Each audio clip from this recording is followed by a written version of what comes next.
তৃণমূল নেতাদের গাড়ি হয়েছে, বাড়ি হয়েছে, রিসর্ট হয়েছে। আজকে কমিউনিটি পায়খানা তারা নিজের বাড়িতে বসিয়ে নিয়েছে, আবার কেউ পাম্প বসিয়ে জলের ব্যবসা করছে। এই সমস্ত দুর্নীতি আমরা খুঁজে খুঁজে বের করে সবকে জেলে ভরব। সে যেন না ভাবে আমার প্রচুর কিছু সম্পদ রয়েছে, আমি বাহুবলী, আমি আইনের ঊর্ধ্বে। তারা ভালো করে শুনে নিন, আইনের ঊর্ধ্বে কেউ নয়, আইনের নিচে সবাই। যত দিন গড়াবে ততদিন দেখবেন জেলের মধ্যে অনেক নেতা ঢুকবে। বাংলার যত নেতা দুর্নীতি করেছে, সে জেলা পরিষদ হোক, পঞ্চায়েত সমিতি হোক, যেই হোক না কেন, দুর্নীতি যারা করেছে তাদের সব নেতাদের বিচার হবে।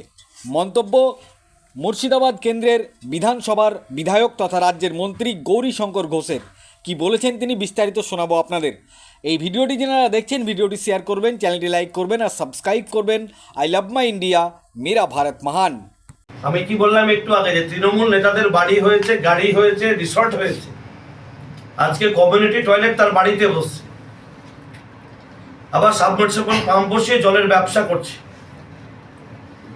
এই দুর্নীতি আমরা খুঁজে খুঁজে বের করব, প্রত্যেককে জেলে ঢুকতে হবে। সে যেন না ভাবে যে আমি বাহুবলী বা আমার প্রচুর কিছু রয়েছে বলে আমি আইনের ঊর্ধ্বে কেউ থাকবে না। যত দিন গড়াবে তত দেখবেন জেলের মধ্যে অনেক নেতা ঢুকছে। বাংলার যত নেতা দুর্নীতি করেছে, আমার অঞ্চল বলুন, আমার থানা এলাকা বলুন, আমার বিধানসভা এলাকা বলুন, আমার জেলা বলুন, দুর্নীতির সঙ্গে আমাদের সরকার আপোষ করবে না। সব দুর্নীতিগ্রস্তের বিচার।